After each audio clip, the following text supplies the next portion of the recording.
या ठिकाणी how many आणि हाऊ मच या दोन्हीमध्ये काय फरक आहे बघा. तर इंग्रजीमध्ये प्रश्न येतो की how many students are there in the school, आणि हाऊ मचचा असा प्रश्न येतो की how much water is in ocean. आता दोन्हीमध्ये काय फरक आहे पहा. हाऊ मेनीचा अर्थ सुद्धा होतो किती किती, आणि हाऊ मच याचा सुद्धा अर्थ होतो किती. आता दोन्हीत फरक काय आहे बघा. तर ज्यावेळेस हाऊ मेनी असं प्रश्नाच्या सुरुवातीला येईल तर त्याचं उत्तर हे मोजता येणारं असतं, म्हणजे संख्या. आणि हाऊ मच ज्यावेळेस प्रश्नाच्या सुरुवातीला येतं त्यावेळेस लक्षात ठेवायचं की याचं उत्तर हे मोजता न येणारं, म्हणजे खूप जास्त, भरपूर या प्रमाणात उत्तर असतं.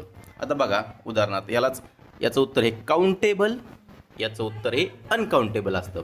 आता आपण पाहूया बघा. आता हाऊ मेनी, तर प्रश्न बघा कसा होईल याचा. How many days, how many days are there in March.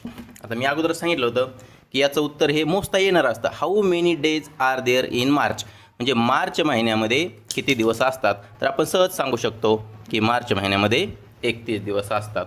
आता मग याचं उदाहरण जर घ्यायचं म्हटलं तर बघा. How much